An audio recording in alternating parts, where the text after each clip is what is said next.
She's the blonde from Big Bang Theory, Okay, all right. the one that's not Kaylee Kuko. I was just saying, Kelly Kuko was the one I knew. So No, the tiny one that marries one of the other nerds. you understand? I've never seen an episode of that. That's why I'm like, I don't actually know any of their names. I'm just trying to like move through archetypes. Isn't there only one chick on there that everyone wants to sleep with, and that's the joke? Leonard, yeah, it's Yeah, Leonard. but one of the other this I don't know, one of the other nerd archetypes, the skinny one that Oh, one of the other sociopaths. yeah, the white nerd that doesn't live with them, Sure. as opposed to the Indian nerd that doesn't live with them. So the Jewish one. Yes. Man, this show is not good. You could be making all of this up. I would have no idea. No, this is definitely a Chuck Lorre show. Episode 353 of the TV Dudes, recorded October 6, 2021. Self-Indulgent.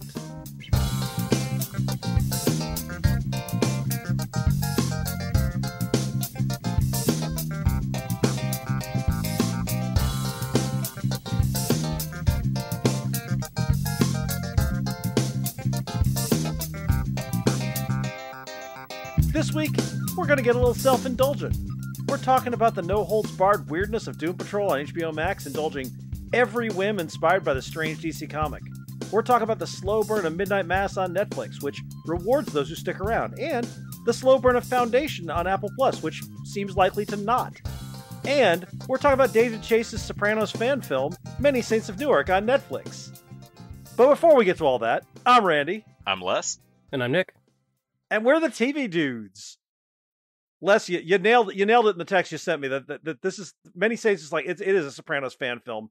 If you guys enjoyed that, you're gonna want to turn off the episode before you get to it because we're gonna wreck that movie. It's gonna be an Invincible all over again. It's definitely got like real actors in it. I mean, like not even like an Eric Roberts. Like it's got Ray Liotta. but do you remember watching like that like JSA, real actors? Like that JSA fan made thing with like there was like a Superman and a Batman like years ago when we thought they would never ever put all of them together. And I remember watching like, you can tell it's a fan film, but also someone spent all of the money anyone they knew had. And it looks as good as that could possibly. And that's how that whole freaking Many Saints feels. Yeah, Whoa. yeah. It's someone was like, "Wait, you gave him how much money to do this?" This was kickstarted, right? Like, tell me. Yeah. Anyway, we'll get to that. But before we do, it's time as always to talk about what we watched for the week, and that means it's time for our TV diaries. The Diaries of the Television Dudes. Brought to you by only the finest cocaine wine. Nick, you want to kick us off this week? Oh, absolutely. I did watch the Guilty on Netflix, that Jake Gyllenhaal movie. Oh, yeah. Did you see the original of that? I did not. I think there was wasn't that a Fantastic Fist film originally? It was. It's what I saw when you were in Suspiria. Oh, fuck. Yeah, that would have been much more interesting. I haven't watched the remake, but like the lights on top of the call stands and like I could tell from the trailer that they used a lot of the set design. I'm hoping that they just stuck to the original movie as much as possible because it was. I'm not sure because I never saw the original, but it all takes place in that one call center, and basically it's cool. Yeah, they use the sounds of the lights and some like insert shots with like the fire that's going on, this California fire. But otherwise, yeah, it's all Jake Gyllenhaal sitting in this call center, in this 911 call center, trying to help out this woman that's been abducted. And it's pretty good. It actually has a really good ending twist to it that I thought like, oh, well, actually, that was interesting. That was like, makes it a little bit different than like The Call with Halle Berry, where she ends up like becoming a superwoman at the end of it and saving everybody. No, that sounds like they're following the original movie, which gets really dark by the end of it, and it's like, wow, okay, I actually respect this movie for making this move. That's very dark. Yeah, it was one of the like at least the original was one of those cinema experiences where the movie just never did anything cheap. It never shied away from anything. It was exactly what it needed to be. It was just perfect for what it was. Mm-hmm. Yeah, I greatly enjoyed that. I did not enjoy the what was it? The a majority of the Predator films I ended up watching. I watched all the Predator films. I think like Predator, like Aliens, like Nightmare on Elm Street, like Friday the 13th. There are a lot of them, and there's like 2 that are worth watching, maybe 1.5. Well, I guess it depends on how much you like 2 or not. Like 2 is real goofy. With Danny Glover. I have a fondness for 2, but if someone was like, "There's really only one good Predator movie," I'd be like, "That's fair." Yeah.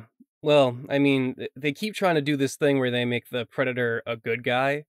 Like they Yeah. make a meaner Predator, or like they put an alien in there. And it's like, no, the Predator's a dick. The Predator's a dick trophy hunter that, sure, like it's like, oh, he's all about honor. Sure, when he's killing a inferior species with a plasma gun and a fucking cloaking device. Yeah. In fairness, Nick, Earthlings did suggest that the Predators hunt people for sport, and what were they going to do except turn the tables on us and actually do it? Sure. It's just like The Hunt. I watched Till Death, which was the Megan Fox movie on Netflix. Oh yeah, how was that? It's actually pretty good. I liked That's what I heard. Yeah, it's about a wife that's in a really abusive relationship with his husband. Have an affair. Like you can like it just first 10-15 minutes are just showing how she's trapped in this relationship and like it's just a nightmare. And then suddenly they go up to like a cabin in the middle of nowhere and what was it, like this middle of a snowstorm or whatever. And she wakes up handcuffed to the husband. And so the husband is like, "Hey, it's time to wake up." And he takes a gun and he shoots himself in the head. And now she's handcuffed to this corpse for the rest of the movie. And there's people coming over here after the husband. The husband has put events in motion of like this revenge plot after his death because he's getting caught for like some sort of legal thing. Like he's going away for a while, and it is crazy the lengths this guy went to fuck up this girl's life. And she's basically yelling at this corpse the entire time, like, "You piece of shit. I carried you through life, so I guess I'm carrying you when you're dead. Makes sense, you asshole." We've all been there yelling at the corpse that has just ruined our life. Yeah, I like that. And I think we as a society probably owe Megan Fox an apology the same way we owe Kristen Stewart and Robert Pattinson an apology for the Twilight films. I think we owe her an apology for the Transformer films of like, those weren't your fault. Like you're a legitimate actress, Yeah. Although there is one scream in there that was real weird. I think it must have been the 11th take or something. It was bad. Other than that, I want to be clear, though. I will not apologize to Rob Schneider. I stand by everything I've ever said about him. Oh, fuck that guy. I watched the Venom film, or the Venom sequel, Let There Be Carnage. Film, sir? No, that's a movie. Film. That's a flick at best. Guys, it's like intentionally good. I don't believe you. I don't believe you at all. Like in its way of like, it took the thing that people liked in the first one where Eddie and Venom are like bitter kind of lovers, like in a lover spat, and it's basically just went the whole way through with the sequel. There's a part where they break up in the middle of it, and Venom is throwing Eddie's stuff out of the apartment, yelling, "Get out, get out!" He even threatens like Venom's pet chickens, like, "No, we can't eat the chicken. Sonny and Cher are best friends." What movie is this? What? Of course, this is the Tom Hardy co-written Venom sequel. It's you just used the phrase Venom's pet chickens, sir. We are not too stranger than fan fiction yet, Nick. Stop jumping the gun. It's not a good movie, but it's a great fucking movie. Yeah, they have 1996 flashback where Woody Harrelson is a teenager, and I'm like, okay, sure, I guess. Does Woody Harrelson play himself as a teenager? Nope, a kid plays him with Woody Harrelson voicing him in ADR, and it's very distracting. Oh, that's not better. That's not great. better. Oh my god, that's not better. That's so amazing, though. It's. I want Yep. the Marvel movies to all do that from now on. Like, no No. de-aging anything. Just get a different actor and have Kurt Russell now. Just So point here's why I'm upset about the Venom sequel. I don't care that there's a pair of terrible Venom movies out there. What I care about is, like the symbiote, they're going to infect my beloved Just MCU, say- and I know it's coming. I know Oh. it's Come coming. on, Randy. It's a parasitic movie. And yes, Guys, I know, Nick, I know. You know? Okay. I know. The big twist, what was it? I refuse to believe it, but I know. Yeah, the mid-credit sequence or whatever. This one is like, yes. oh wow, the bill has come due. No, I choose to believe that's Sony being aspirational until I see Randy, Captain we've had our America- fun with our Spider-Man, Nope. but now we have to Nope. pay the piper with it. Nope. Until I see Captain America standing next to Venom, it's not real.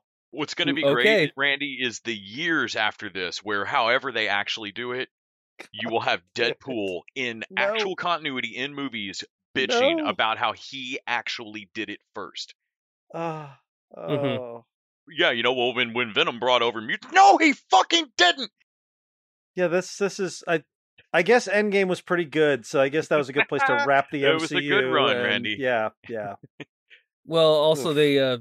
this film has a big middle sequence where Venom leaves Eddie, goes to a party, like a rave, and gets a bunch of glow sticks on, gets up on the mic, and starts yelling about how he's out of Eddie's closet, and Eddie isn't gonna suppress him anymore. And everyone there is like, you tell him! I swear to God, I don't know if you're making this up or not. I Not. don't think he is. I couldn't. This is too good. Oh my God. Hey, Randy, you know how you've said that it was like every MCU movie for like 20 movies in a row was just made for just like you as a comics fan? Yes, yeah. You run a mhm. comic shop, so I know you've run into people who love Marvel for what you would feel are all the wrong reasons. That is correct. Welcome to 20 movies. Oh Just no. for them. No. Why don't they can have Spawn. Make Spawn movies for them. It's seriously the Venom movies are going to be confusing for film historians later in time. It doesn't sound like the sequel's confused. No, okay, so these movies were one of the better ones of the 90s, right? No, these were made in this one was 20. Yeah. What? This was in 2021. No, you found these in a time capsule, though. No, sir. This one has a song with Eminem where he sings the title in it. That's couldn't possibly be before 1996. There had been a pandemic and Trump was president, so a lot of shit happened. I mean, remember a few years before we invented time travel when we were just living with the weirdness? Yeah. It's an alternate what if like multiverse thing that we had to like, oh wait, yeah, I guess that happened. I kept up on My Hero Academia, reincarnated as a slime. They're doing this whole like demon like meeting thing, this Walpurgis, very politically heavy. It's like suddenly this show has become Game of Thrones. I caught up on a couple episodes last week tonight. I let those pile up on me. I did the same thing this week. Yeah, it's I think it's a little bit like one depressing, but also the TV homework was so shitty this week that I was like, I need something like even if it makes me sad, at least it'll affect me in some way. And Lower Decks, although now I can't for the life of me remember what the episode was. It was all the simulations. Right, that's Yes. it. Oh, Yeah, it was a good that one was episode. very good. Where Boimler Yeah. saves the day because he keeps doing the one simulation over and Yes, over and over Covered again. in Borg babies. I taught them empathy. I've taught them empathy. 71%. Put me back in. Yeah, that was great. You know that if you won't get, you'll be locked out if you get a lower score. Like, hit me again. Hit me. Yeah, what was it? Mariner can't get past any of them. Like, she's Yes. just failing them immediately. Yeah, the her in the Mirror Universe was cracking me up. Oh, Mirror Universe, I got this. Okay, like it's gonna be evil. It's like, oh wait a minute, our Mariner is left-handed. Ah, fuck. Yeah, it was fun. Yeah, I like the fact that it turned out that it was a bureaucratic nonsense targeted the Cerritos specifically because they're a piece of shit ship that fucks up constantly. I did not look up what alien is running that test, but like everything in Lower Decks, I am sure it is a deep cut from the original series. I had Well, the they same keep thought, saying yeah. like they have a weird way of referring to themselves. This one is Yeah. running the test, and this one believes you will do. And they Yep. and they can like put themselves into 3 segments that are also floating. I don't know what Yeah. the fuck that thing is, but I would bet that that's something that was mentioned and not shown in the original series Yeah, or or something. something. Yeah, And yeah. like here in animation land. Les, what about you? What was your homework? What is your TV diary for the week? Well, the homework. Then I watched Lower Decks. Caught up on Evil, which continues to just raise questions I love every episode, but every time I'm like, quit waking more shit up. You haven't put anything to bed. Okay, I also caught up on Evil, and minor spoilers for anyone watching Evil. What the fuck happened with her mom? Minor spoilers. What the fuck? I thought that like they swapped her brain or something, but no. Then they're just 2 episodes later. She's just with Ben with what's his name? Linus, not Ben Linus. No. Leland. They've swapped all her blood for what looks like some kind of melted brain fluid or some shit. Yeah, but I don't know what's happening. Control electricity and speak through it. Exactly. It's exactly that. Yeah, there was. Yeah, man, and honestly, and like her character went from I thought you were out, like you seemed out, and then you're worshiping this doll, and then you're not the doll, you're this devil thing, and oh hey, we remembered the map thing with the sigils, that was from season 1. Yeah, and then also Ben is dating this woman. And there's this whole thing of like, oh, wait a minute, it's not really her, it's her twin sister. In the next episode, what the fuck not mentioned at all. Nope, that's just over. Ben never brought that up at work either. I love it. I guess so. They're like, how's your girlfriend? I don't want to talk about it. If you told me that a show could be as bananas, throw everything at it, no bad ideas, Gremlins 2 pitch meeting level, like the same way that American Horror Story is, but do it in a totally different manner. Mm-hmm. I'm astonished because like Evil is goofier and has like a totally different sense of humor than American Horror Story, but at the same time it has the same like and ghost aliens, zombies, witches. Or by the way, the only thing that made it seem relatively normal is that I've watched it after watching Doom Patrol. Oh, totally. But it's still wild as shit, and I'm really enjoying it. Don't get me wrong, I'm thoroughly enjoying it. They're not going to put any of this down, and it's going to drive me nuts. Yeah. I also watched Parks and Rec because I know everything that's going to happen on that show, and there's no surprises. Though I did catch there's lines in the background of the lines on Parks and Rec, and I love it. Like several episodes later, after Entertainment 720 has crashed and burned, they're out for dinner, and 2 basketball players walk by and pay for Ben and everybody's whole table, and the guy that walks up looks at Ben and goes, "What up, Jello shot?" and just walks on. And like I don't think I'd ever caught that throwback before. Like I absolutely love that show. Watched I've still got press access to like a bunch of streamers from Fantastic Fest through I don't know another week or so. And so I caught one that I had not gotten to see that I'd heard some more buzz about called Glass House.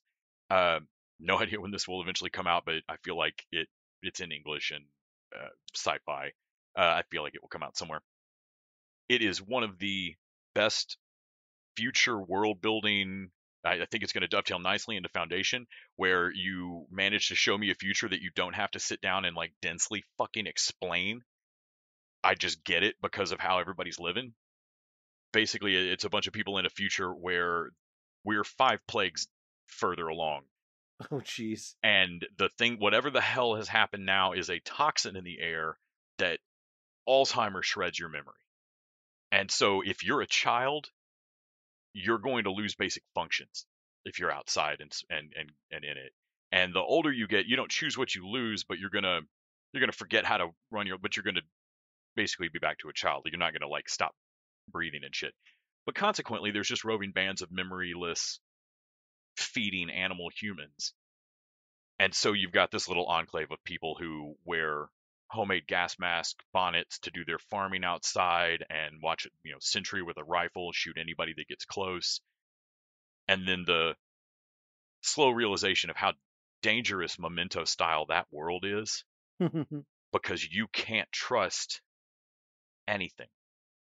And then the movie becomes this really great sci-fi sugar help the medicine go down story about rewriting history and does truth matter. And if enough people say something happened, did it happen that way? It gets scary in a way that very few sci-fi movies have ever creeped me out on the premise they brought up before. It's called Glass House. Really impressive stuff. Really small cast. Really, this is I was so happy with it. This is exactly what sci-fi ought to do. Mhm. Then we also watched, because Fanny had only seen it once, When Harry Met Sally. Oh yeah, I rewatched that a little while back. And it's What very what much, did you think? Did it hold up for you? it did. I mean, product of its time, and it's very like, I still find the little interviews in between super cheesy. There's 2 of them where the woman does not speak at all, and I love the I'm like, interviews, dude, that's a but weirder flex than you think it is. I don't think. but I think that all that weirdness is deliberate. I think it's meant think to be so, sort too. of. I think it's intentional. There's a lot of weird gender issue and stuff, and like these gender politics aren't. But it's when you realize that it was like not Nora Dunn, Nora Ephron and Nora Ephron and Rob Reiner having those Rob discussions. Reiner. Yeah. Yeah, it was like I get it's the feeling what that they I do thought. not want to date Rob Reiner ever. I don't want to date either of them. But I also realized across the whole movie that like as like slap him and throw him out of the car as I find Billy Crystal at the start, he really does change an arc over the course of it. He does. And it's more than almost any other movie. I mean, without the baggage of Woody Allen, this thing takes a lot of really great vignettes and strings them together into a coherent movie that doesn't just feel like a shitload of vignettes. Yeah. And every scene ends on one of the funniest buttons. I mean, like at least half of these scenes are classics, and the other half are damn funny. I'm also Bruno amazed. Kirby and Carrie Fisher just kill it in supporting roles in this. Yeah, and I absolutely want a sequel of it about whether or not people can stay friends after divorce, because of course by the sequel they're divorced, and they have to get back together for Bruno Kirby and Carrie Fisher's funeral. They died in a second honeymoon accident. I want this, but also you saw the Funny or Die thing, right? Oh yeah. This would be called So We Meet Again. Nobody wants to invite them both to the funeral. I wish they hadn't thrown the wagon wheel out in the first one. I would have them inherit that. But yeah, I like this. I want to see it. Also, if you guys haven't, look up the Funny or Die When Harry Met Sally. Yeah, that thing's great. It's great and has Helen Mirren. So is that your TV diary? That's my TV diaries for the week. So mine was a little light this week. In addition to the homework and keeping up with Star Trek Lower Decks, I kept up with What We Do in the Shadows. This week's episode was fantastic, as they all have been. Which one was this week? This one was the Vampiric Council and the evil progenitor vampire guy. Right, the original one. Yeah, I actually caught that one too. I forgot, and it turns out that the Baron is still alive. The Baron's still alive. Yes. Oh man. Nope, I did. I left that off my list as well. Yeah, I also caught that. I mean, I also caught that one because the Baron coming around the corner in a Power Wheel is a fucking stellar point of television. Yep. I'm driving it with my mind. Though, Randy, last week I think you said that Guillermo's a vampire now, and he's not. No, I didn't. Okay, I thought I misheard you because he said on the chair, but just for show, obviously. Yeah, no, yeah, he's not a vampire. He's just the puppet. He's the power behind the throne. He's trying to be the Varys of the whole thing. I'm loving Guillermo this season. I think he's fantastic. The idiot kid that has to go to Hot Topic. I also watched a couple movies. I watched Free Guy with my son, and he enjoyed it as I thought he might when I saw it in the theater and saw there were actually Twitch streamers and YouTubers in it. He had a great time with that. And then I watched No One Gets Out Alive, which I think we're discussing in the Patreon this week, which I thought was interesting, and we'll talk more about that. Other than that, it was all homework all the time, and there was a fair amount of it this week. And I guess with that, let's go over to our other regular segment, Truth is Stranger Than Fan Fiction. Well, actually, I was wondering if we could skip this week, considering I got a little bit of a time commitment, though. Although the official reason, I'm going to edit this out, the official reason will be that I don't want to mispronounce the anime in case Mandy is offended. Well, also, we should skip because you already got in some Truth or Stranger in fan fiction with a fucking Venom movie. Yeah, there just wasn't any question of like, no, that's not real. It's just you yelling at me that you're trying to make it not real. Made that up. Through your like conviction. I'm trying real hard. This is a good place to remind you that you can support us by going over to our patreon.com/tvdudes, throw us a buck an episode.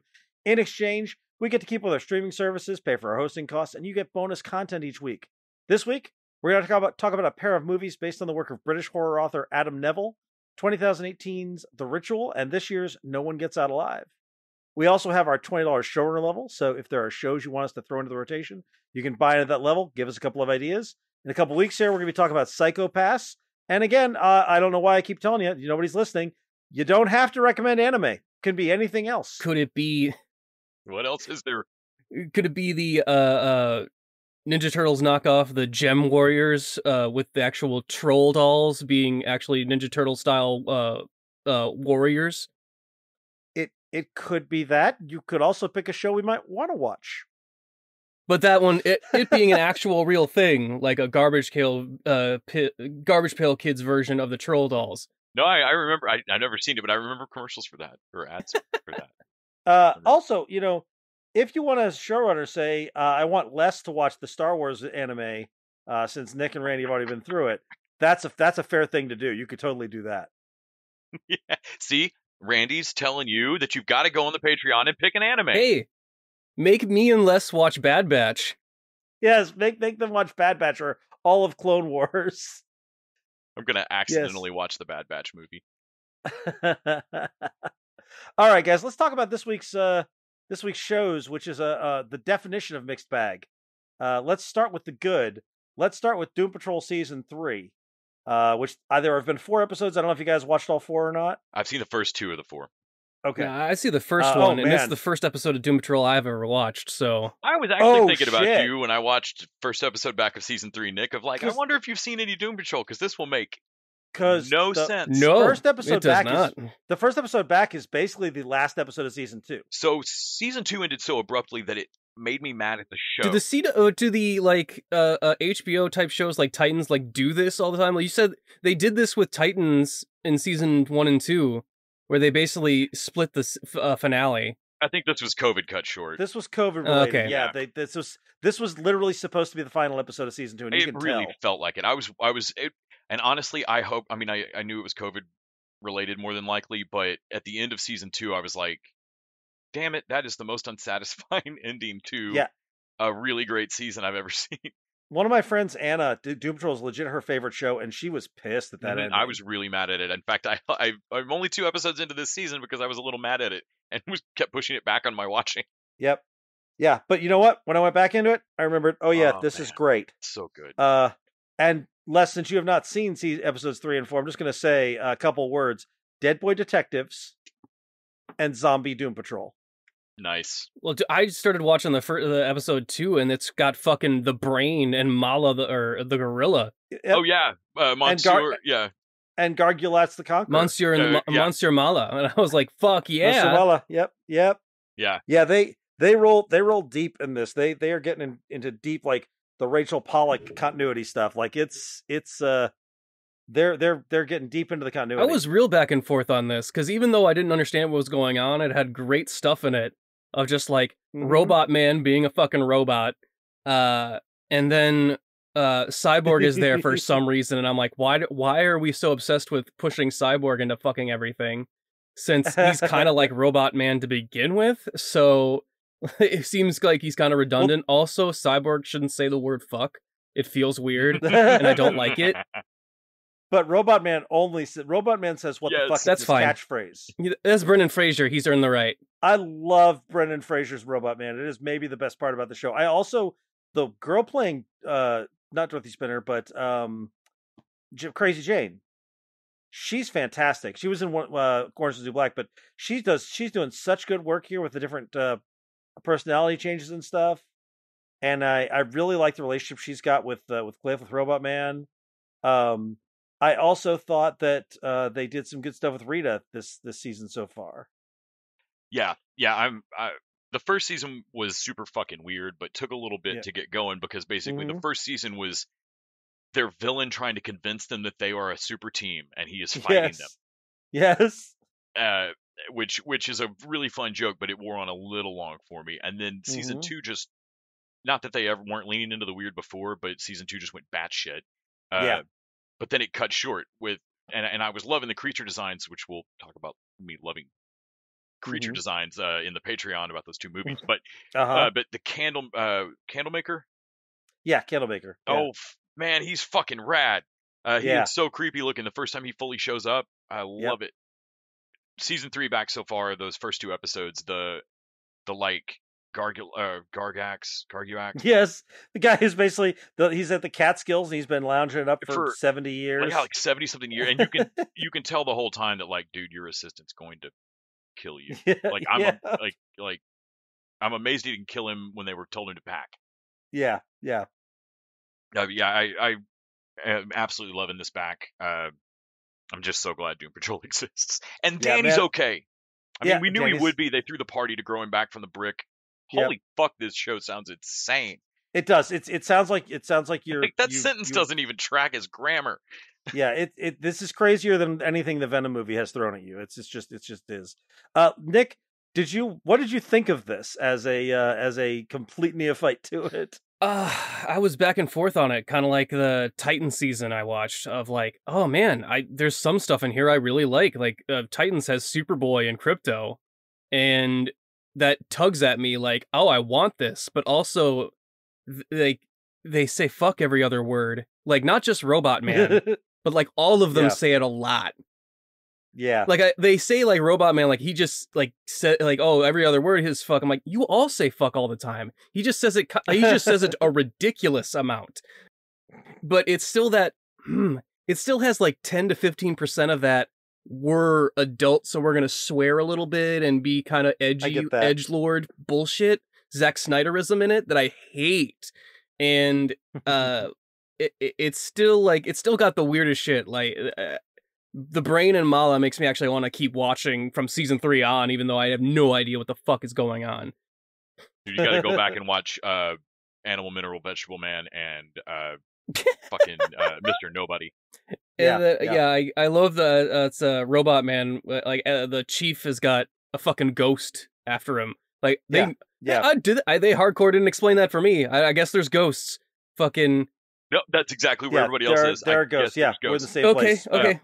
So when the Brain says they took down our man in Paraguay, the guy in Paraguay is the guy who made their villain in the first season. Mm-hmm. Like I realized like, oh shit, I can't remember the name of the fucking hiding out Nazi scientists that they go see to get turned into fucking supervillains. But also the Doom Patrol seems to be a musical in this world. Like at this point, that town has made a musical out of the season 1 events. Mm-hmm. Actually, the pilot episode events. Yeah. I think because the donkey farts in there.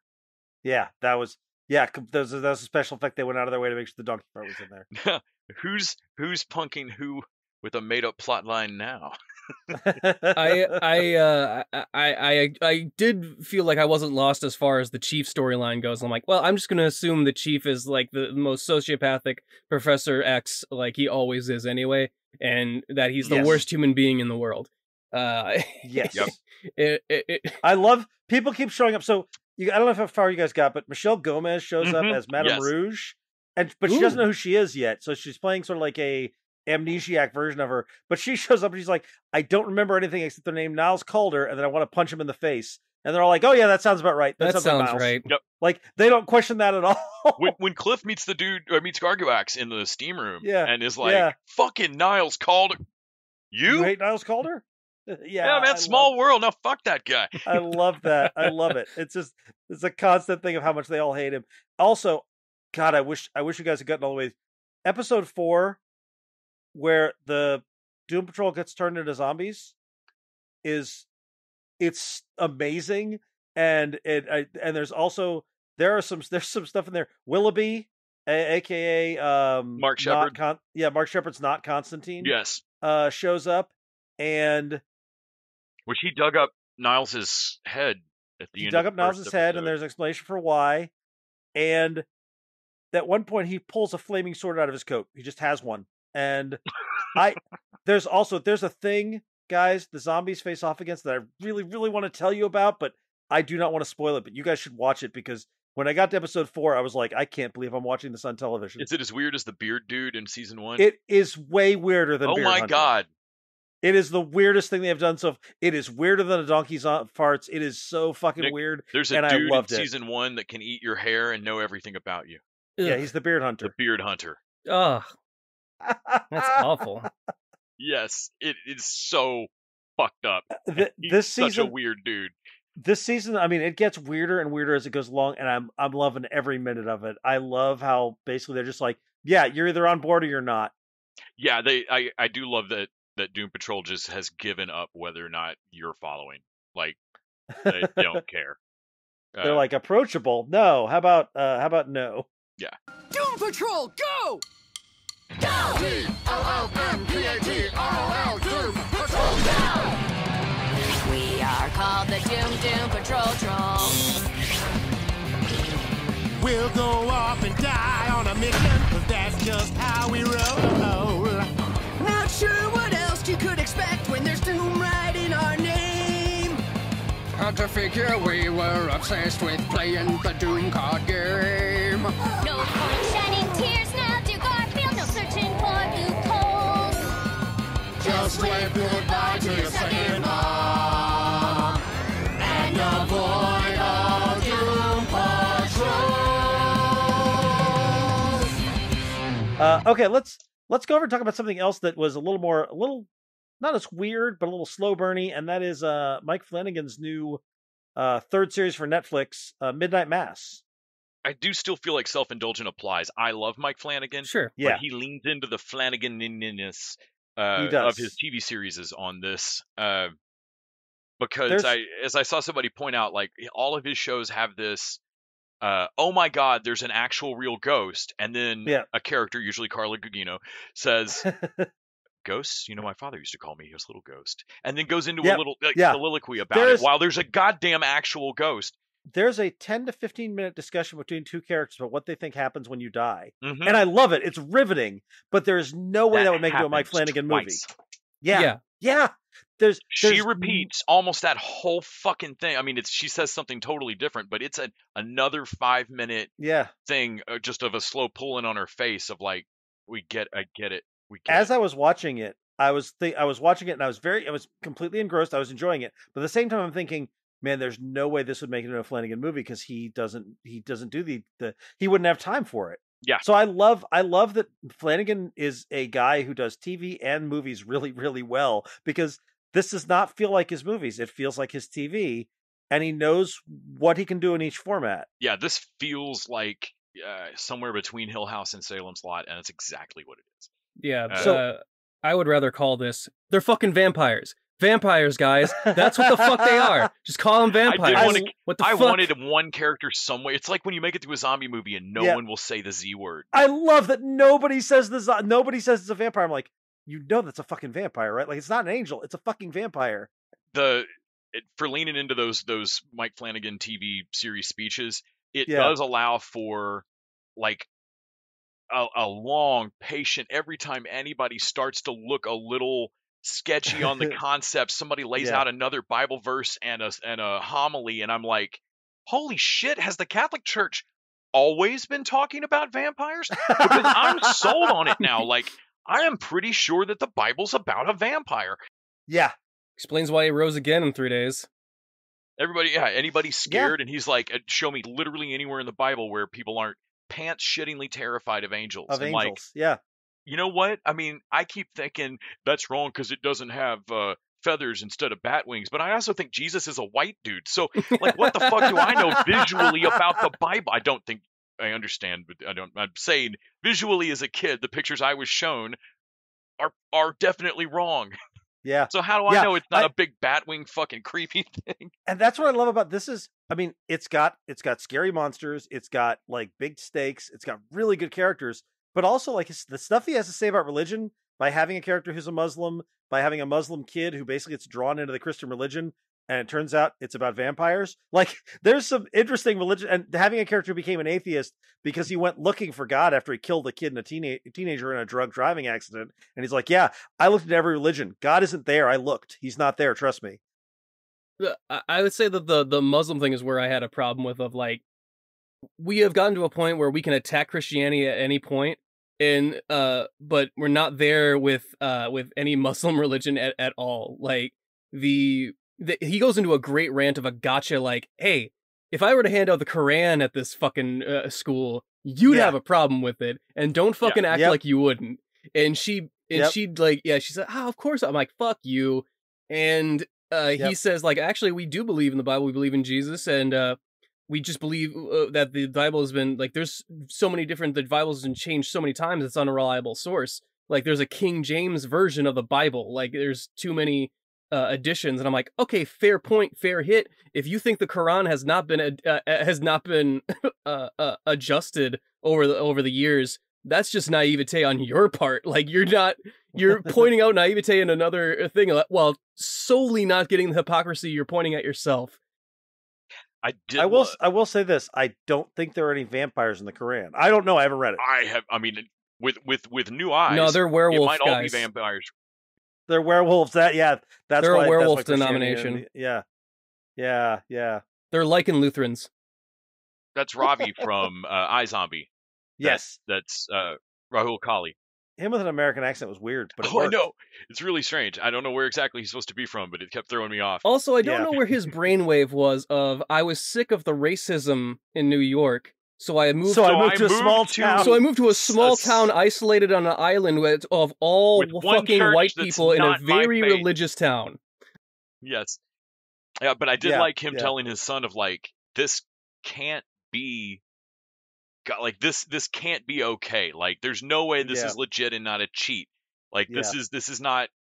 There's no way that God that cured this girl's fucking paralyzation and then decided your mom wasn't worthy of it for her cancer. This is all bullshit.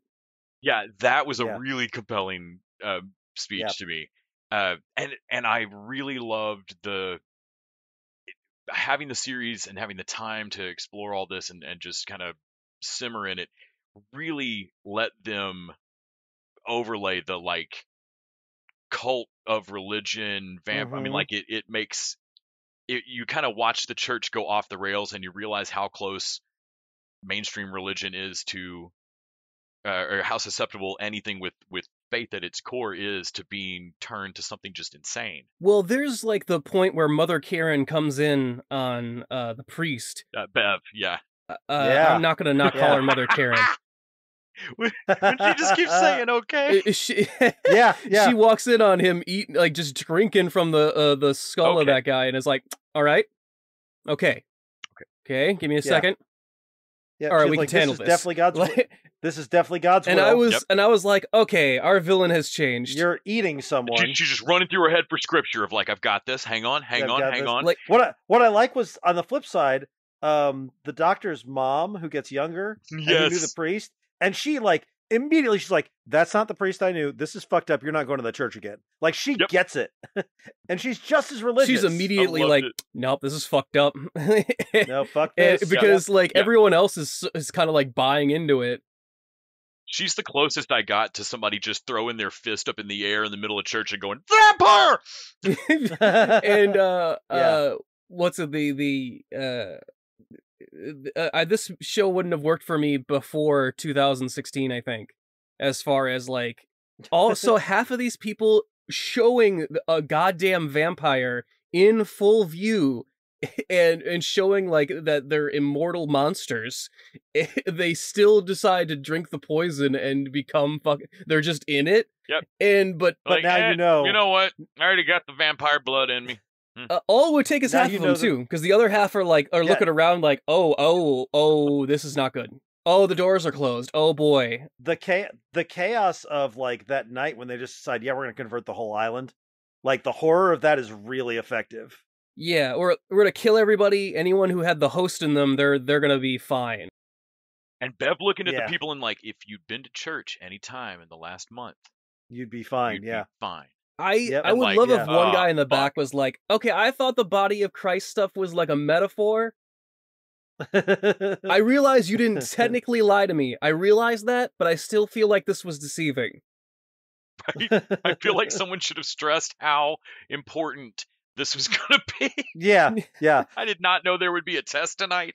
I liked that the Monsignor basically comes around at the end and he's like, oh shit, I shouldn't have done this. Oh, it's way too late, but I loved it. It's too late, but I'm glad that he did. I'm glad that he came around. Yeah. Well, he thought it was going to be and finally admitting that it's his fucking daughter. Yeah. Yeah, he thought, like, they could, like, rein in their impulses, and he can't. And I like that the what was it, the parents, those characters, they find each other later of, like, no, I Mhm. feel the urge, but you can control it if you really want to. Like there is there's a level of like, no, these people that are out there, they're choosing to do this. Yeah, the Yeah. Monsignor was able to rationalize it too quick. Yeah. I mean, not too quick for the carry, but like quicker than the parents. Like Right. he jumped to like, well, God told me to eat. Like God must be making me want to eat these people. Yes. Whereas like Henry Thomas was like, yeah, no, I'm pretty sure I'm still a person. Yeah, I don't think that's right. That doesn't sound right to me. Yeah. I also like Yeah. the contacts or whatever they have, like the eyes, the glowing eyes effect is really cool every time they do Yeah, the it. wolf eye. Yeah. is great. Yeah. Nick, I think when you and I were talking about this earlier this week, we had the same absolute favorite line in the entire fucking series. Oh though. yeah. When Mother Karen there is looks at the damn it, I'm blanking on her name. The main female character. The suddenly not Yeah. pregnant Yeah. woman Right. of like, yeah, whatever, go ahead and shoot me. All it's gonna do is buy you I'm just gonna be 5 minutes behind. Yeah. Bam!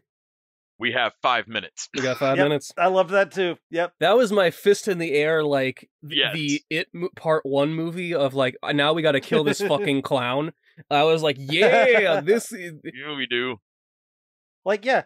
Tell me you wouldn't relish the chance to shoot Bev in the face. Oh, waiting for it the whole movie. Watching her get weirder and weirder about other people being vampires. I would have been tempted, like, I know ammo was scarce, but I would have been tempted to clip her a couple more times. Oh, absolutely. Unload that gun in her. Why not? Make it harder for her to grow. I mean, like, Yeah. I bet I can make this take longer than 5 minutes, Wolverine. Yeah. I mean, it took Riley most of the night to grow his neck back, and somebody had to Yeah. put it. I mean, like, it'd have been all jacked up if Monsignor hadn't put it back. By the way, Riley taking her out in the boat and showing her and like sacrificing himself to show her that was real. I knew Yeah. that was that was a going fucked up- to. Of Oh, Me- yeah. Me yeah. too, but what a fucked up thing to do to the person you I love. know, but right? I understand what he was like. You're not going to believe me no Yeah. matter how much I fucking tell you this.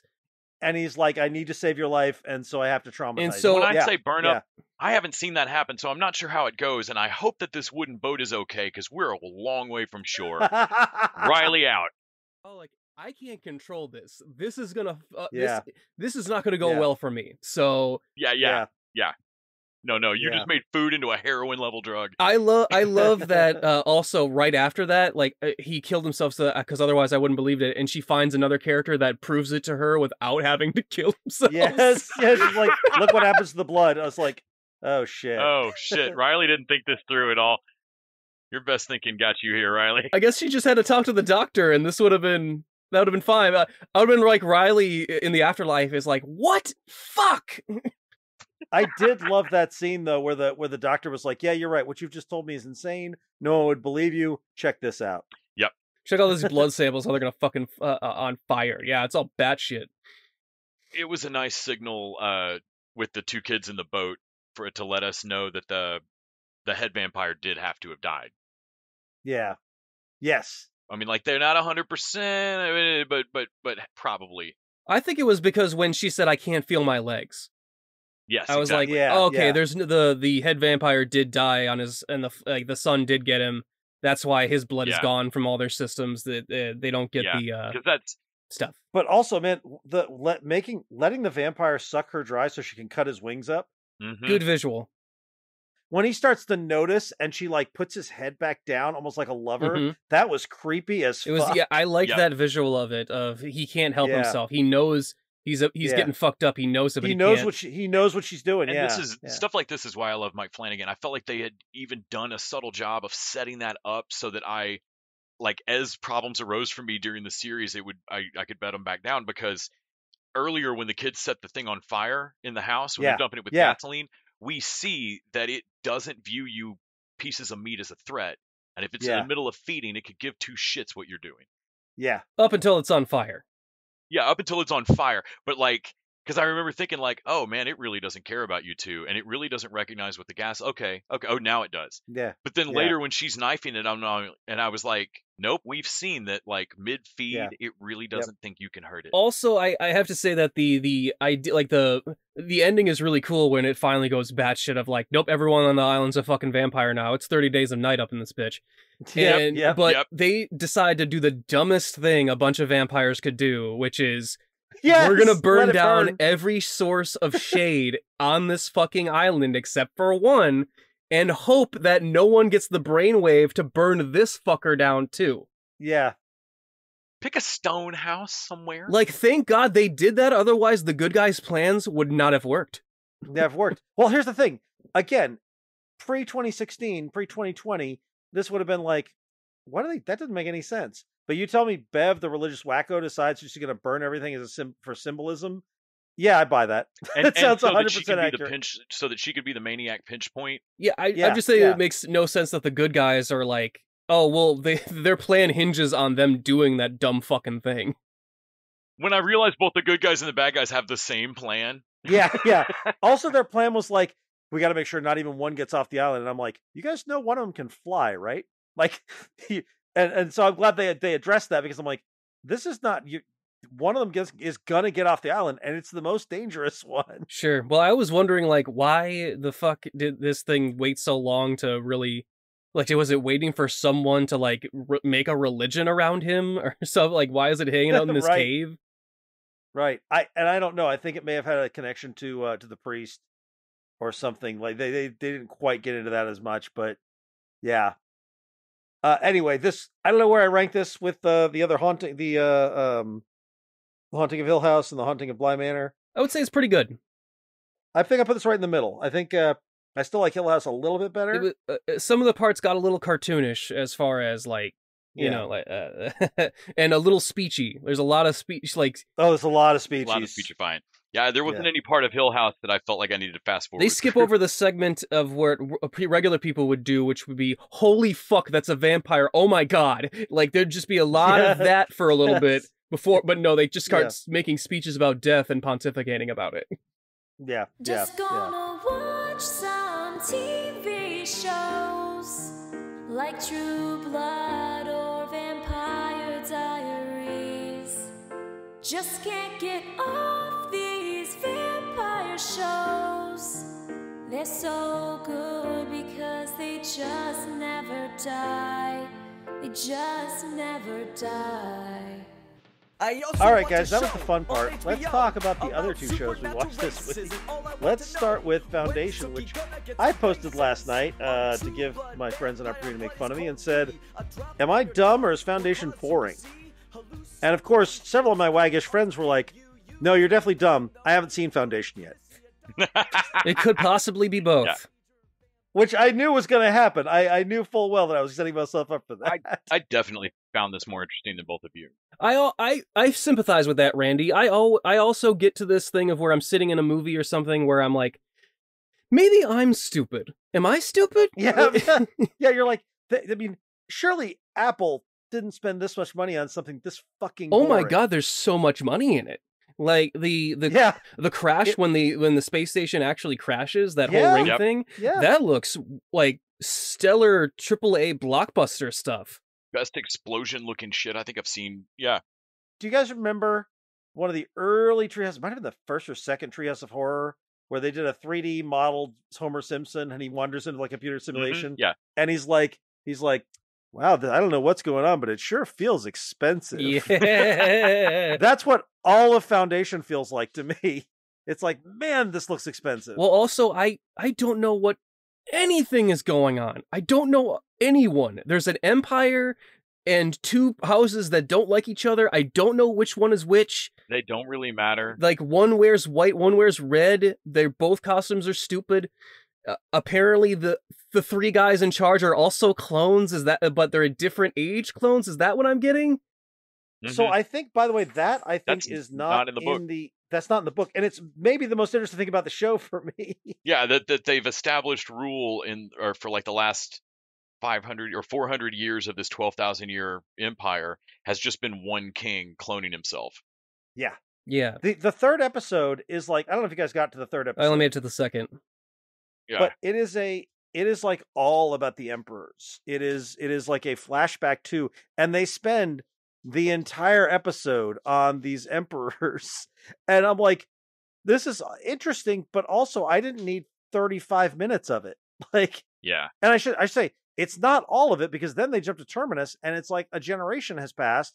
And there's a bunch of characters I don't know. Oh, fuck. That's the thing about the book. Like, it's an unfilmable book. It's thrown around a lot.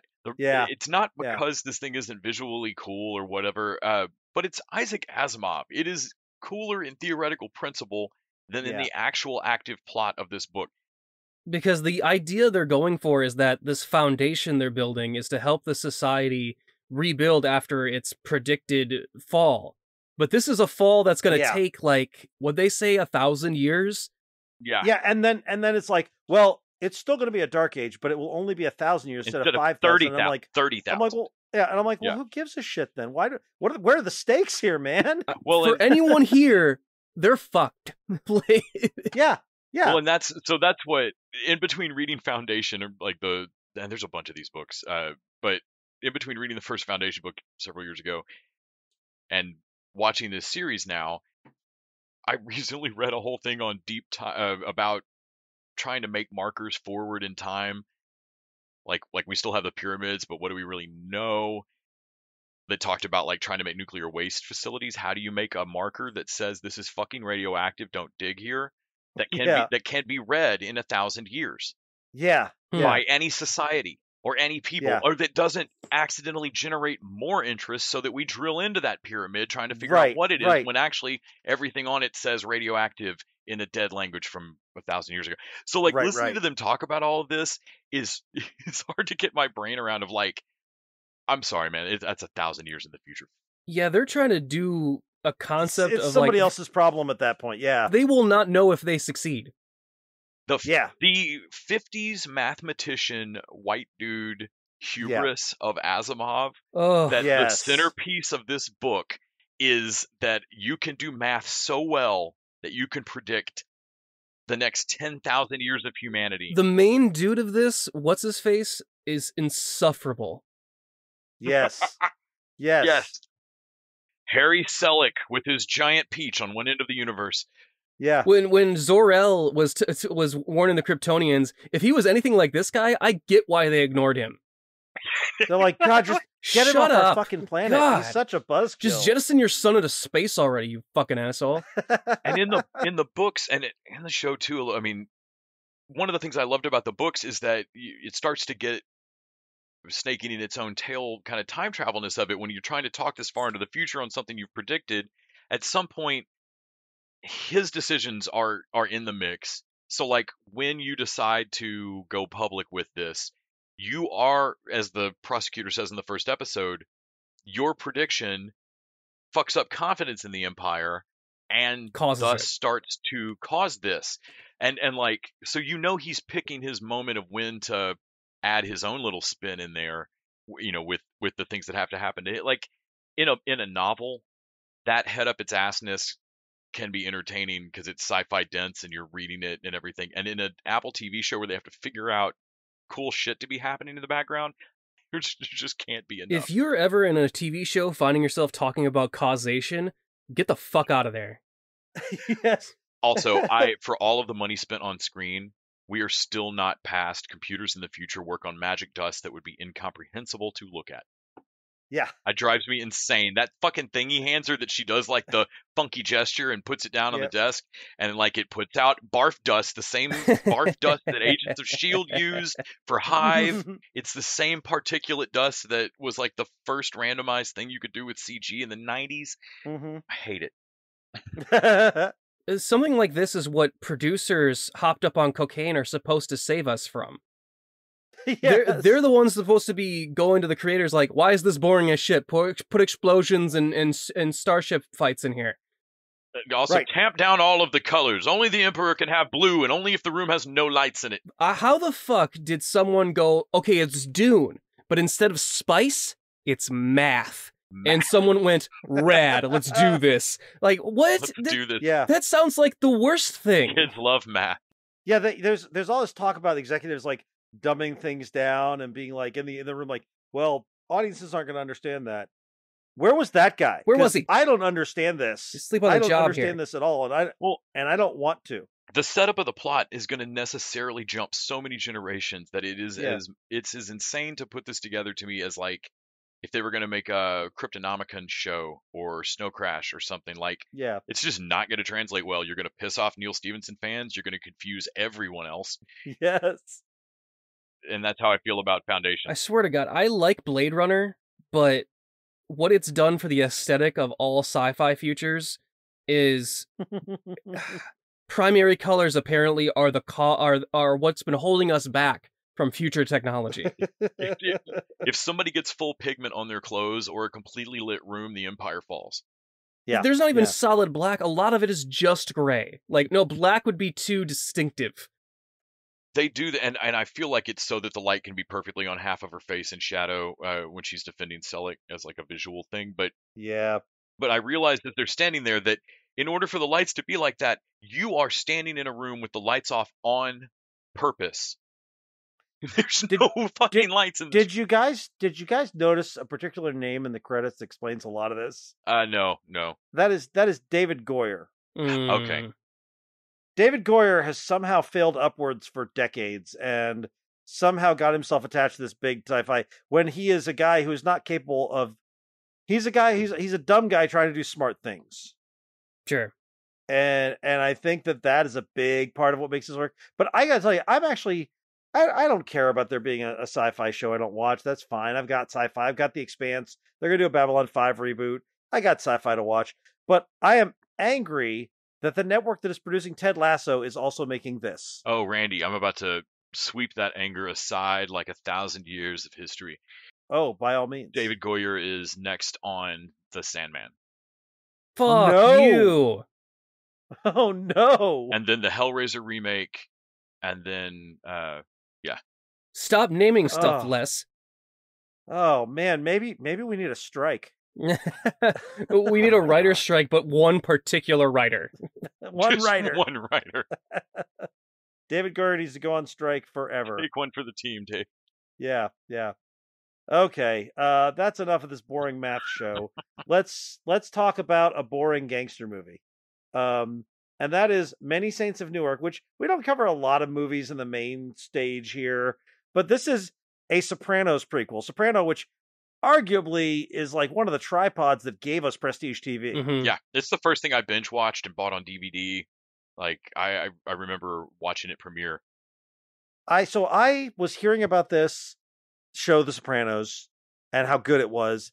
And I watched season 2, episode 1 with my buddy Don. We were both living in New York. And we watched the first episode back, and we were like, what the fuck was that? It was not, you don't want to come in on season 2, episode 1, which is just after they've killed Big Pussy. And it's a lot of it is about Tony Spoilers. picking up his paper. And like, it's a weird place to come in. And so it wasn't until many years later that I actually went and I think I watched the last couple seasons live, but most of it I binged through to get to. And I never was in love with this show. I love gangster, like Goodfellas is one of my favorite movies, but I was never in love with this show, even though the performances are good. Gandolfini's amazing. Edie Falco's terrific. Like, there's a great cast. Yeah, I never felt quite like plugged into it. It had long, slow stretches. As an hour on Sundays to hang out with these great, I Yeah. really loved it. But like going back and watching it, there's so much of what I feel is filler on the original show. Yeah, you want to talk about self-indulgent. It just isn't a goddamn cartoon. Yeah, and man, there's Many Saints of Newark. Like, I was watching this and I was like, why did we make this? It's a fan film. I genuinely want to believe that this was kickstarted and that they just lucked into Leota and It doesn't answer any questions we needed answered. no. It's been a long time since I watched Sopranos. Was Uncle Dickie this important at all, ever? He was Tony's like father figure, and it was mentioned, and he is a connective tissue between him and Christopher Moltisanti. But yeah, this kind of backfills in this character who I don't remember being that important. No, and we don't get nearly enough time with like Corey Stahl, who Jr. is important. Yeah. Mhm. Oh, by the way, Corey Stahl kills it here as Uncle Junior. Yeah. He is so good. And looks so The only- resentful of Dickie. Like The only one better is it Billy Magnuson playing Silvio? though Oh man. though some of the there's one of the filler guys that looks like he's out of Dick Tracy, of like the Warren Beatty Dick Tracy. Yes. With the comb over, and he always keeps his chin tucked in. That's "Hey!" him. That's Silvio. Oh. He is Yeah. He's playing it larger than anybody else. It's like Warren Beatty's Dick Tracy. Like, I'm waiting for Madonna to come, and like he won't quit it. Hey, this truck isn't Yeah. gonna load itself. Yep, You're yep. right. You're right. It's Billy Madison. Holy shit. Yeah, because he's Yeah. he's straight out of like a Kimmy Schmidt mobster. Yeah. I think he was, because that's one played by, is it Howling Wolf? It's the guy Oh no, forget the guy's name. Little It's, Stevie from the Little E Stevie. Street Band. Yeah. who also played it very big. So Yeah, he's but basically just doing an impression. And as I watch it, I'm like, someone like, hey, watch all the Sopranos and do this. And he's like, I can do that. Okay. But it looks like an impression of Yeah. yeah. Forget So- about it. What? No one on the set ever said, hey, you want to take it down? Want to dial it back a little bit? Yeah. just a No one hair. ever said that. I do like that. What's it? Tony Soprano's kid. What James Yeah, Gandolfini's Yeah, Michael actual Gandolfini. son is doing an Yeah. impression of him that's pretty good.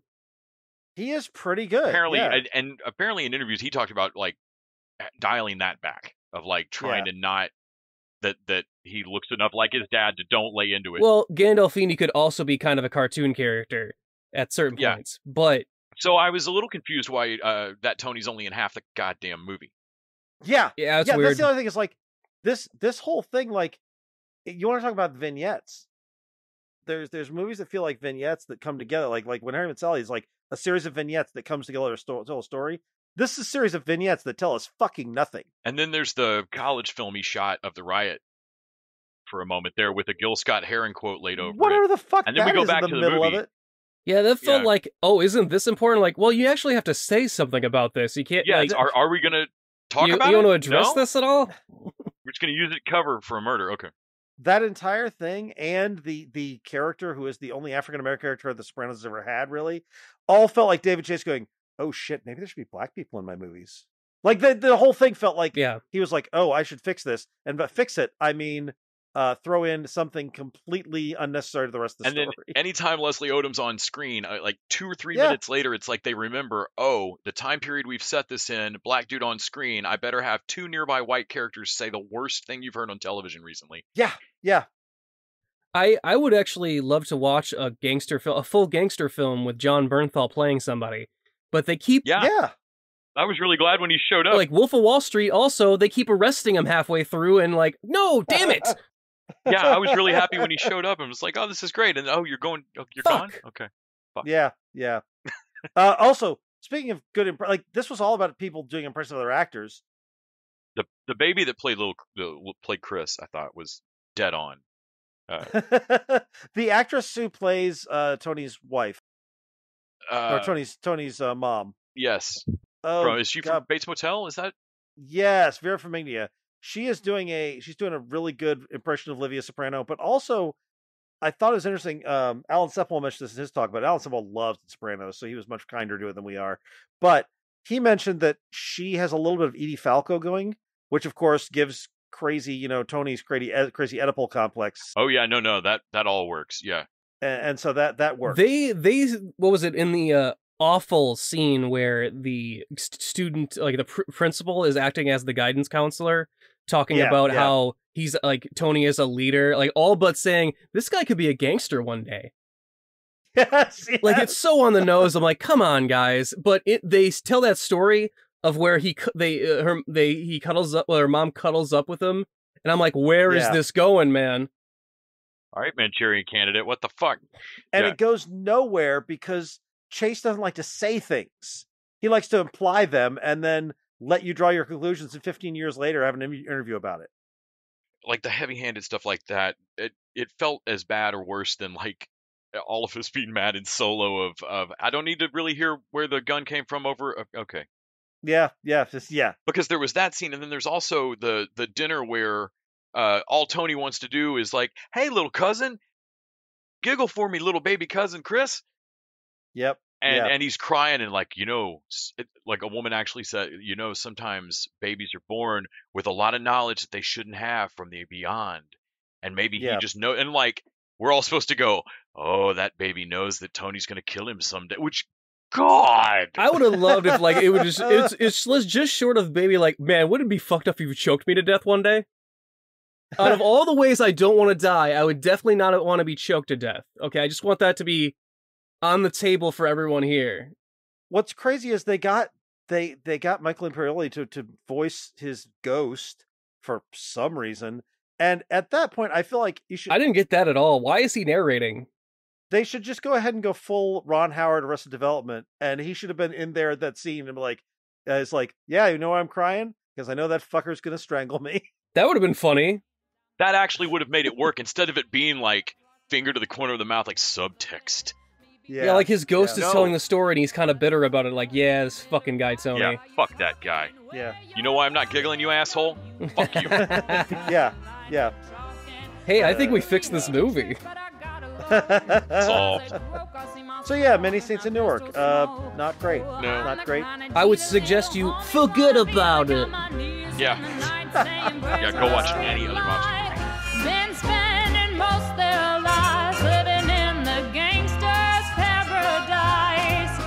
Been spending most their lives living in the gangster's paradise. All right, guys. We have earned ourselves some double desserts. Damn right we have. So, this is the last week for double desserts. I'm a little sad about it because the final episode of What If and the penultimate episode of Ted Lasso Season 2 both aired this week. What If, I think, having now seen all 9 episodes, I have to say, it's my least favorite Marvel TV show. Really? Oh, no. Yeah. No, this is far better than WandaVision. Mm. WandaVision at heights that this, I think, barely reached for me. Yeah, this Oh, I didn't don't cold know. waste an hour. I don't know, man. It wasted half an hour with that fucking Bro Thor episode. I don't know, Bro Thor came back. But yeah, that was the... Fuck you, that was one the of most- my favorites. That was a Yeah. fairly skippable one for me, but I really liked where this went. And so the Natasha Hawkeye fight thing from Yeah. Liza, like that was one of the best. I mean, it was animated, but like that is one of the best fight scenes Marvel's ever put on screen for me. It was good. And then this episode got that same like holy shit heights of fights for me. The fighting in here, like when they decide to like put the charms on themselves so they can go toe to toe with Yeah. Ultron, Mhm. and they start to Yeah. just whoop Ultron's ass. Like they're Yeah. all over him. And it was super cool, like with Natasha in the shield and Captain Carter in the shield, and they like double team, like bam. Also, that's prepare to see a lot of pictures on Twitter and DeviantArt of that ship. Yeah. Oh, for sure. Yeah. Oh yeah. I will say this. I feel like it should have been a little longer.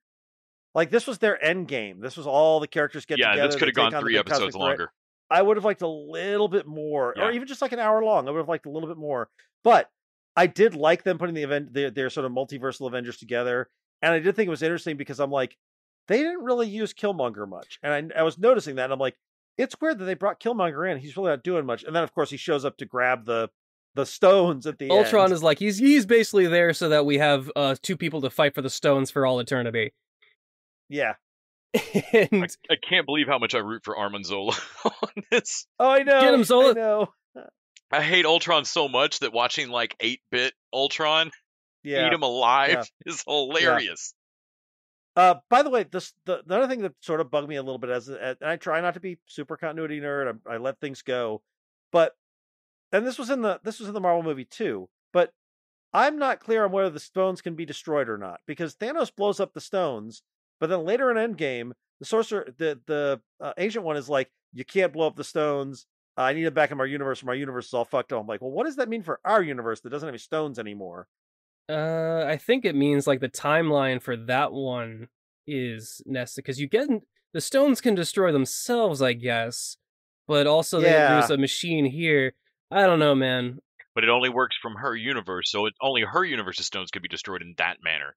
Like the Stone Crusher thing was weird to me because I'm like, well, wait, why don't you take the stones away from them instead of destroying them? Why did it have to pull all of this? I thought it was just going to crush that one.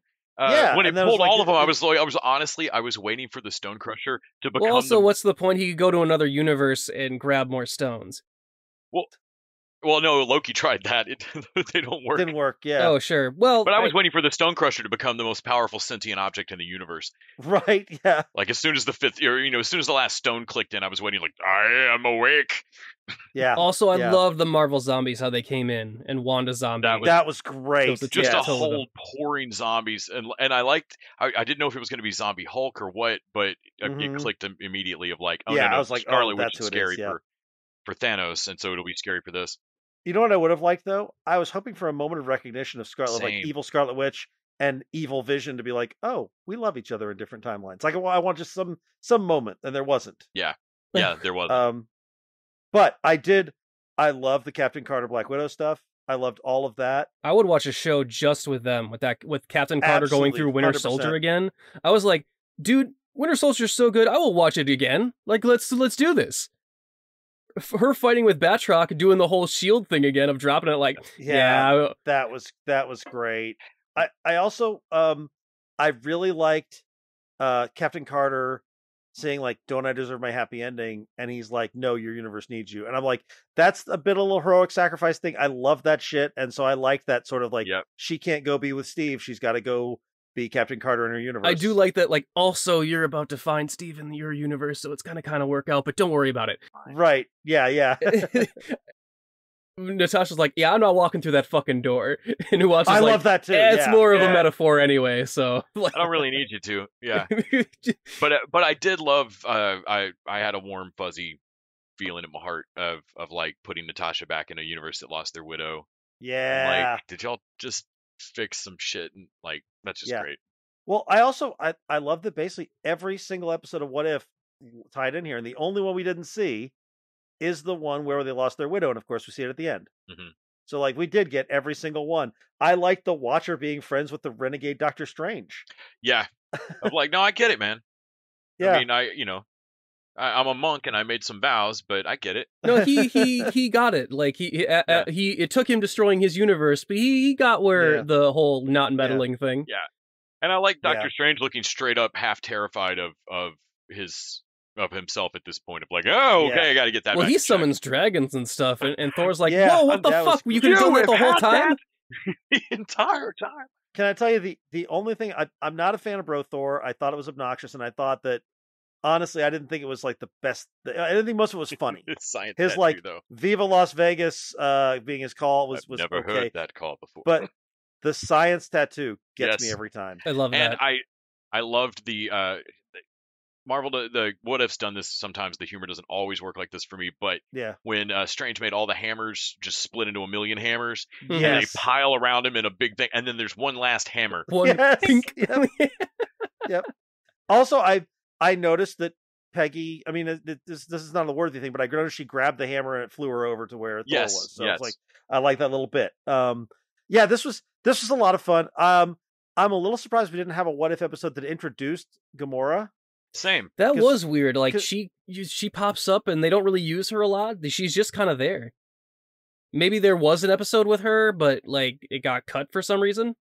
That's what I'm wondering. Was this originally 10 episodes and one of them didn't work or something? Because it's like she's got Thanos' weapon. Apparently she killed Thanos in that universe. That Yeah, sounds yeah. interesting. Yeah, I want to see that. Yeah, but Also, Tony Stark, I'm like, oh, how about putting an armor around the universe? Stop whatever he's doing right there. yeah, don't let him do that. He's about to fuck Yeah. up everything again. When the Watcher recruits Gamora, I love Jeffrey. This is why you have Jeffrey Wright in this role. Yeah, like the total dismissiveness when No, Tony. not Oh you. yeah, not you, Stark. No, the team's not gonna have any Starks on it. You fuck shit up. Shut up. Yeah, I love that he can't even get Thor's attention. Like, you've been, hey, okay, well, I'm just and gonna then take Thor it there. just screaming. Yeah. yeah. Well, during the middle of the fight, Sharon is like, "What the? Are you seeing this? The giant guy in the sky." I also thought when T'Challa Star-Lord, they made it such a point of like he turned Thanos away from his plan. I thought he was going to talk Killmonger out of taking the stones. Same. I thought that was like that's his power. He can talk anybody into anything, and I thought we were going to see that. Well, I like that Killmonger is like, "Hey, we could use these to fix our universes." Until tell me Yeah. you don't want to do that, and everyone's kind of like, Yeah. "Oh shit, that like all of them have stuff that Yeah, they've lost." they're all They're all thinking about They it. all yeah. take a think about it. Although Doctor Strange looks like, yeah, that does not work out for you. Nope, it Trust me doesn't on work. that. Trust me, you don't want to do that. Yeah, I've been down that road. It's gonna bite you in the ass. Yeah. I like so much about this that I feel like the only thing is I feel like every one of these episodes was either in the case of Brothor a little bit too long, or in the case of most of them a little bit too short. And I feel like that was the thing that I think drags What If for me down a little bit. And I know people feel that way about WandaVision, Captain America, Falcon, and I totally get that. It didn't bother me on those. These I always was left either wanting a little bit more or feeling like I get it and you guys got out too late. Like I feel like there are pacing problems throughout. And I felt like that too even here. Even though I thought this was a good finale, definitely has me hyped to see season 2 and see what they do. I feel like the pacing was a little off throughout. Yeah, well, I feel like the what ifs were always going to be, they're disparate types of stories. They're going to be of varying lengths. They're not going to be, I don't know. Like for me, this is exactly what I thought What If was going to be. Yeah, That's fair. I'm honestly That's fair. surprised that I consistently liked all of them. Because even on the What If comics, there was months to months on the What If comics where I'm like, I just don't give a fuck about that premise. There was only one that was kind of a dud for me, which was the whodunit, and that's only because I'm not really into that frame of storytelling, really. Mm-hmm. And that was one of the ones I really liked. The Brothor was lower on my list. Yeah. Yeah, but as far as like an overall putting together a multiverse team, yeah, this was pretty cool on the small screen to do it. I know that they're gonna probably try and do it on the big screen too. But the Captain Carter stuff, like, I know that all the other stuff was cool and I'd want to see what happens next, but the Captain Carter stuff is like, no, but make that one, though. But, like, really make this show. Like, if it's animated, I don't care, but, like, actually make this. Yeah. Yes, please make this now. Yeah. So I assume we'll get this in 10 years. Like, right. I want to see Winter Soldier Hydra Stomper. Well, they sorted this whole thing out with Scarlett Johansson, so maybe she and Haley Atwell can make a Black Widow Captain Carter show. Well, Disney finally wisened up and was like, oh, why don't we just pay money and have this problem go away? Yeah. Yep. Do we have money? Do we somewhere in the building? Do we have money? Do we have any money? Which I thought, I was like, why didn't they do that in the first place? But yeah. Because you can't just give money away. You have to have it dragged out of you. If you're a corporation. Disney has the actual Scrooge McDuck money vault. Well, yes. I think it was, if you thread like, hey, if, we can go into a lawsuit where we have to see your records on how much you actually make, and I don't think like, no, you know what? Here's some money. We don't want to. We don't want people to actually know how much we actually make on these and how much these people could be getting. Right. Yeah, for sure. Speaking of that strike. All right, let's talk about Ted Lasso. That's indeed. Man, I am not okay with the thought that I don't know when season 3 is happening. This show is what is keeping me on an even keel every week, and I am not okay with the notion of I'm not getting my Friday Ted Lasso. Randy is on a bare thread. Mm-hmm. Yeah, just I don't know. I need something. Give me more Good Place or something stat. That lasso around his neck is real thin or thick, depending on your metaphor. I really enjoyed this episode. And then at the end of it, I literally out loud yelled, "You son of a bitch." Yeah, I was waiting for something to blow up. I didn't know what would happen with Nate, but man, it's so good and it's so well written, but I didn't want Nate to be this guy. So disappointed. I thought I would hate this more than I do, but I actually I now kind of get this, where everyone else in this, like even Jamie and Roy, they're good people underneath that need the right scenario or the right people around them in order to bring that out in them. And I feel like with Nate, we're learning that no, sometimes someone is a bully, but they just haven't had the opportunity to be held over someone else. Like Nate doesn't seem like an actually good person. He's small, he's petty. Well, that's the thing. Nate seemed like a good person early on, though, and that's what's disappointing me. He just didn't have any power. He just didn't have any power, yeah. I went back and watched season 1 a lot, and let me tell you, he seems shy and unsure of himself. And we like to portray that as being us as nice because we see ourselves in that. The speech in season 1 where Ted gives him the opportunity to tell off the whole team goes. He's like, mean. He's mean. And I remember, and like, okay, you know, it's not, but it's like puppy teeth. It's only funny because it's only funny that dog's biting you because it's a puppy. Yeah, it's less funny when I just rewatched season 1 and I remembered. Oh right, Colin's one of the guys bullying him, and no wonder when he gets the chance he goes after Colin, but it's more savage than anything But Colin I ever did to really him. wanted Beard to have this under control, and he doesn't. Yeah, And then No. I started realizing, like, when it happened, that, oh shit, I feel shocked by that, but not really, yeah, because Nate's had this problem the whole season, and people have helped him, but they haven't really asked him if, like, hey, is there something bigger than the fucking table thing? Like, and we've Yeah. seen private moments like his power pose being spitting in his own face. I like, Yeah. on the one hand, whatever the fuck works, man, because you needed some confidence, but on the other hand, maybe go talk to someone. yeah. Well, the fact Yeah, that he for thought sure. kissing Kaylee was a good idea at all was like, what are you doing? Oh god, Oh, and you could see God, that train wreck that coming. was painful. That was painful Oh. to watch because you're like, don't do it. Oh fuck. Read the room, guy. What are you doing? And I like that. What was it, Trent of the Independent? When that text came up where it was like of the Independent, I was like, I love that. Yeah. Even he's like, as a journalist, I have to write this story, but as like a person that really respects you, I'm going to do what I shouldn't do and name my source here. He's like, yeah. By the way, fuck Nate for doing. Yeah, this. because he was Yeah. like, because he likes Ted too, to the point of like, he breaks journalistic integrity and like, nah, He did, Nate yeah. fucking sold you out, dude. And if he sold Yeah. you out to me, he's selling you out to everybody. Yeah. Well, and what sucks is when it happened, I realized that Nate decided to do this or something like this in the Yeah. office at the start of the episode when he Yep. was like, "Don't you ever want to take him down a peg and get the credit for yourself?" Remember when Rupert Yeah. was talking to him at the funeral and we didn't know what they were Mhm. talking about? I think Rupert put all this in his head. Yeah. Yeah. Yeah. You know, you could take Ted's place. Yeah. You know, why aren't you doing that job instead of an American? And what's really I frustrating bet it was something is like that. I'm sure we'll probably see it next episode. The thing is, this show is not a show about people who are unforgivable. They fucking redeemed Jamie Tart. Yeah. So I'm sure that we're going to see them figure out how to get. But man, But this it is might a really take season 3 to do it. I don't know that that's they'll a redeem Nate. really unforgivable thing that Nate did. Like, I don't think they'll fix it next week. I don't think No, they will. I don't it's, either. It's going to be a big blowout, and I think Nate is Yeah. going to be sent in exile for season 3 and have to work his way back. Yeah, he can't keep working for Richmond as an assistant coach, I wouldn't think. No. Or maybe he can. Or maybe he'll go work for another team as head coach, and that was the deal Rupert Yeah. made with him, and he's going to fuck that Yeah. up because he can't do it. That would Yeah. also explain why Rupert gave up the shares, because oh yeah, Oh, you've got another right. team. Yeah, that would make sense. Yeah. Yeah, So that's I mean, the stuff with Nate was actually a small part of this show. but it because obliterated also- everything else that happened in the episode for me. But no, because the Sam stuff I loved. Yes. The guy they brought in to play the billionaire. And all the actors in every place they went. I loved all that. And here's the thing: is like, I want Sam. have I to seen that guy in stay- something recently? He looks He so looks familiar. a lot. He looks like the guy from Veep and from Werewolves Within, Richard. Oh, Yeah. Sam Richardson. maybe I am He looks mixing like up Sam about that Richardson. guy. But I'm pretty sure it is not Sam Richardson. But he looks a lot like him. Okay, like because I swear I'm like, why do I know you? Like, Oh I know no, you from shit! That something. is holy shit! It is. That is him. It is Sam Richardson. Oh shit! Well, that's why he looks like him. Yeah, I thought it looked like him. I'm like, no, it's not him, but it is. It's Sam Richardson, who I love in everything. So of course I love him Yep, here. yep.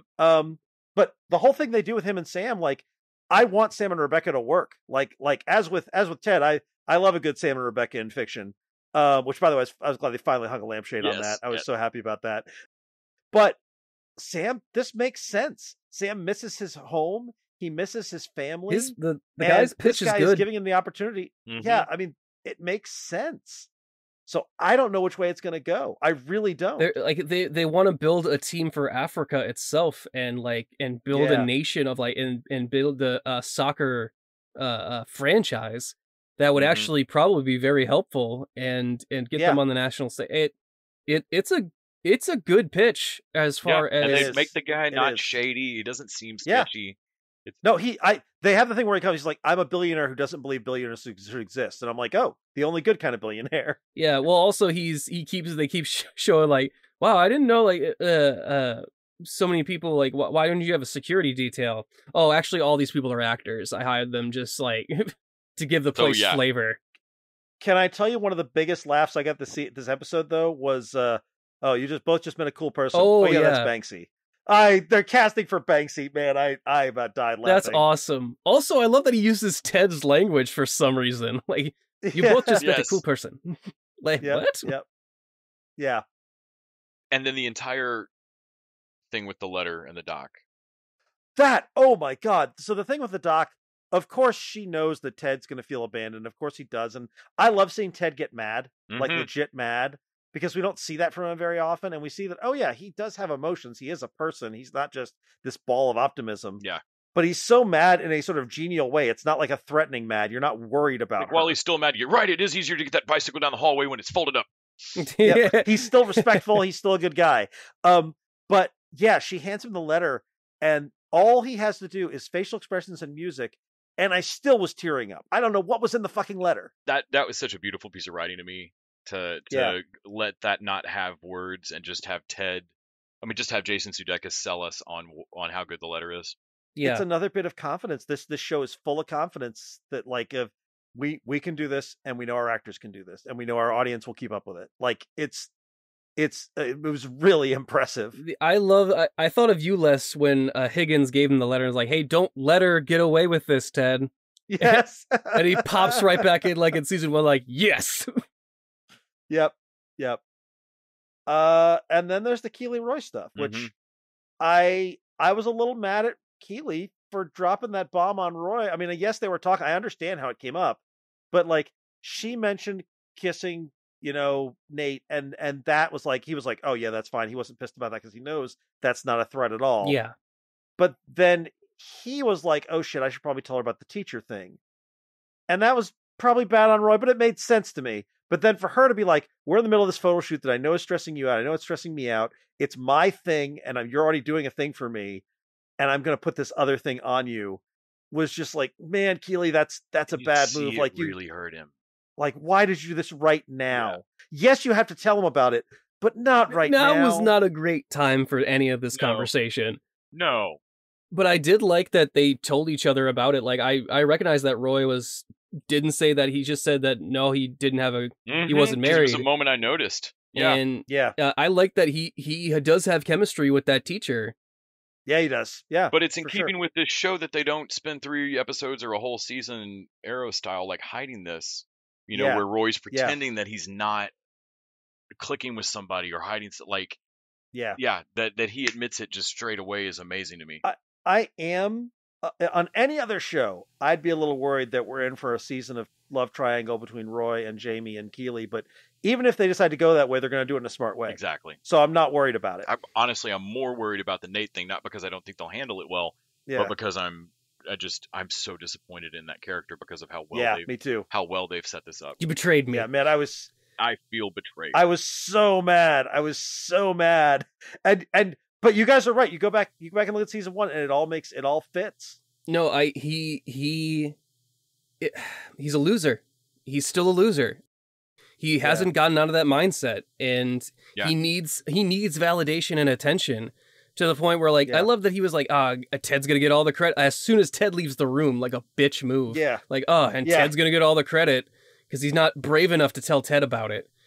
I love Beard and Roy exchanging a look, and Roy's like, that's the job. Well, I'm like, you're an assistant coach. Yeah, that's the whole thing. That's why we're here.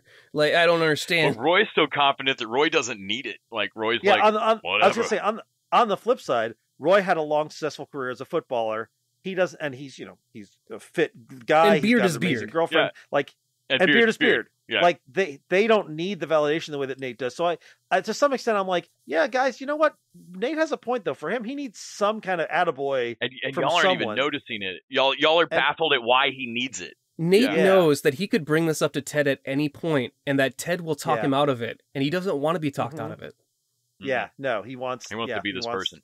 That's what sucks is he knows 100% Ted could help him with this, but he doesn't want it because he wants to earn it himself for his selfish reasons. Or the therapist. Like, why hasn't Nate been talking to Doc? Or why hasn't Nate been talking to Ted? Like, no, he wants to make a move on his own, I think. I gotta say, I was a little sad to see the Doc go. I know she was going to go, but I was really liking her as a part of the cast. Oh, Ted basically gives her the letter like, God, son of a bitch, stole my move. Yeah. Oh, that was so good. and that she and the army man, and that May is like, here's another drink without any shit in it. Right. I love May so much. Yeah. Yeah, I love the callback to the Goodwill Hunting line. Well, though. even the three football fans come up and are like asking her Yeah. stuff. Yes. I have a dream like I fear snakes. Why do you think that is? Why do you think that is? Yeah. Man. Before the Beard episode, I was gonna say I really wanted an episode that was basically set in the pub and it's about the three football fans in May. Mhm. But we got a lot of that in the Beard In the Beard episode, and I episode. really enjoyed it. So they've done even the thing I would have wanted them to. So I am not ready for this to be the final episode of the season in a couple of days. And I'm definitely not ready for there only to be one more season. I'm hoping Just gonna someone will cut talk it them short. out of that. The final episode will be the first episode of season 3, Randy. Oh, God, No, it's the life cycle of it, Randy. Like they get out of relegation in this one, they get promoted, and the next thing they win the whole fucking thing, like Ted said, and then the show's done. Yeah. Maybe Yeah, we come you're in right. a couple of years and win the whole fucking thing. Yeah. You're right. I don't You're want right. this to Dexter out. That's fair. I don't want Ted to Don't become let this well, go long enough where Scott Buck can get his fucking grubby hands on it. I do kind of want Ted to become a lumberjack. I mean, I kind of would want to see that. I mean, Beard already almost Beard actually- qualified. Yeah, he qualifies as lumberjack. So, yeah.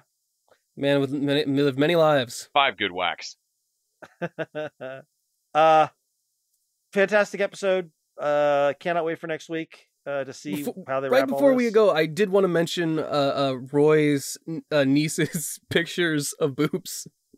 Boobs, yes. Oh, man. Incredibly accurate. And they're Roy pretty looking good, at the teacher and like- looking at the boobs. Yeah, we're looking at the teacher. Yeah, Like- yeah. I think he hits one of them and looks up and like, oh.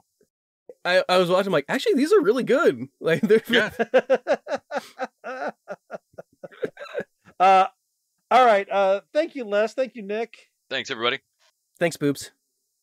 Thank you to our listeners. Thank you to our patrons. You can go over to patreon.com/tvdudes, catch the Patreon exclusive episodes. And until next time, TV Dudes out!